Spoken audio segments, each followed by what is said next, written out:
Hi guys, this is I'm Stuck and today we're going to learn what was the most significant turning point of World War II. The first key turning point of World War II was Dunkirk. Over many years, Dunkirk has been described as a catastrophic event and a heroic event at the same time. Personally, I would say that it was a horrendous mess in the way that 300,000 British men and about 120,000 of the French army were pinned back into Dunkirk. Of course, this was not what the British would have wanted, and seeing it was only a year into the war, Britain could have had to surrender immediately. On the other hand, Operation Dynamo was a major success. Led by Bertrand Ramsay and with 933 ships of all shapes and sizes, 338,226 men were saved.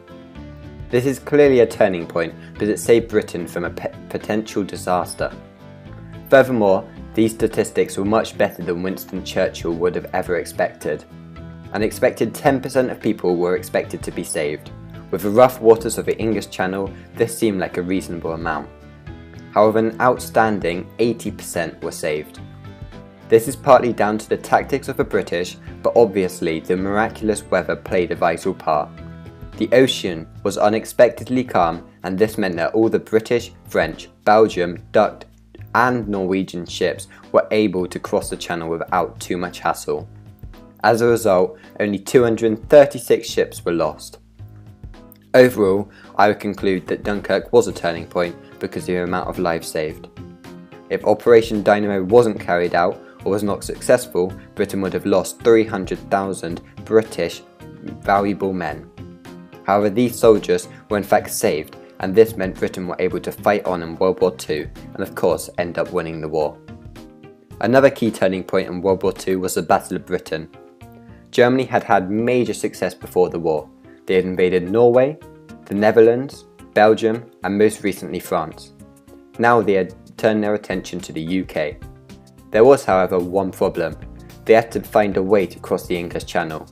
They knew that they couldn't travel by sea. They would be overpowered by the British Navy. Instead, the German Luftwaffe would have to go head to head with the RAF. Hermann Göring, leader of the German Luftwaffe, promised Hitler a swift and glorious success. It was said that within 4 days the south of England would be clear, and 4 weeks was enough time to defeat the whole force. However, the British did end up winning, and this was of great significance to the war. Firstly, it meant that Germany had no control of the UK. Seeing as many of the other countries in Western Europe had fallen under German dominance, it was essential that they couldn't extend into UK. Britain winning the Battle of Britain also dampened German morale and halted their winning successes. On the other hand, Britain had boosted morale, and considering Britain were possibly the underdogs, they did extremely well. For example, compared with Britain's 1,963 planes, the Luftwaffe had 4,074 planes and more experienced pilots. Furthermore, between August 24th and September 6th, the Luftwaffe mounted 33 huge raids, leaving 25% of the RAF pilots injured or dead. However, on the 7th of September, a mistake from the Germans allowed Britain back in the war. Instead of attacking the RAF bases, where good progress was being made, they turned their attention to London. From this point, the RAF spotted flaws in the Luftwaffe's tactics, one of which was the Luftwaffe's tight formation. Ultimately, this made it easier to shoot down the German planes. The final reason was that Britain had better planes. Although the Messerschmitt was a fast plane, it had a limited amount of fuel and it couldn't actually turn corners. The Hawker Hurricane, the plane that scored the most kills in the Battle of Britain, and the Spitfire was simply more effective. All of this results in the fact that the RAF only lost 1,012 planes compared to the Luftwaffe losing 1,918 planes, and the Luftwaffe lost 2,662 men, whereas the RAF only lost 537. These statistics resulted in the Germans losing the battle and missing out on the chance to become dominant in the whole of Europe, apart from Russia.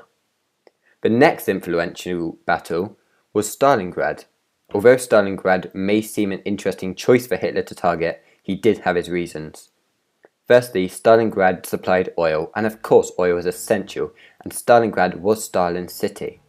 If Hitler was able to invade Stalingrad, it would embarrass Stalin's reputation. However, capturing Stalingrad was much harder than people would have thought. The concept of guerrilla warfare was fairly new to the Germans, and the harsh, cold weather of the Russian winters caused many deaths. One account of an anonymous British-German soldier states, "My hands are done for, and have been since the beginning of December. The little finger on my left hand is missing, and what's worse, the 3 middle fingers on my right hand are frozen. My hands are finished."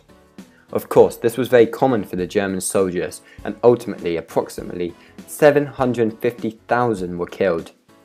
This is along with the 91,000 being captured and only the 6,000 being able to return home.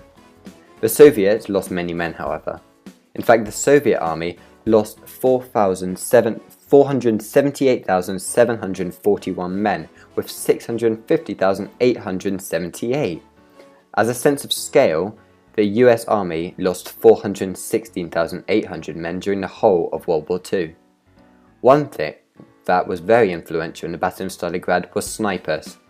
One particular sniper, Vasil Zaitsev, reportedly killed an outstanding 240 Germans. The Battle of Stalingrad was a very important war in World War II. It severely dampened the morale of Germany and limited resources available to the German army. In the battle, they lost more soldiers than both Britain and America combined, and 50 million rounds of ammunition was fired in 1 month.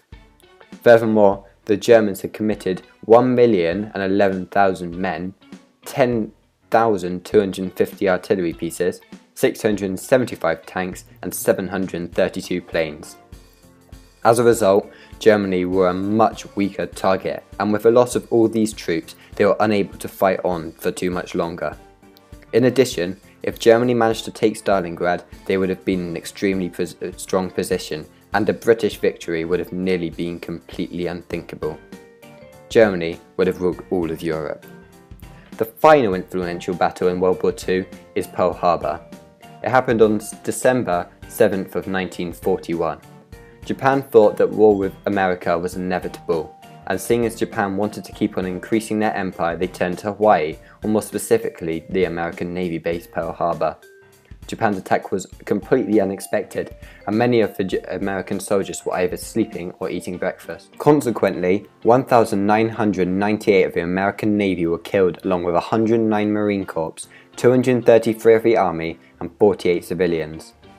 This compares to Japan's 64. In fact, only 333 men aboard the USS Arizona actually managed to survive. USA also lost 21 ships and 323 of their aircraft. For Japan, it was a short-term success, however. There were long-term problems. One major problem was the fact that this meant that America got involved in the war. Not only did they drop atomic bombs on the cities of Hiroshima and Nagasaki, as a retaliatory response, they joined the Allies in World War II.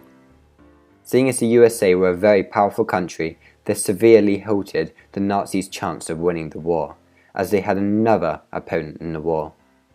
This concludes that even though Japan managed to destroy Pearl Harbour and be virtually unscathed by the fighting, it resulted in the Nazis losing the war, or it certainly was a major factor.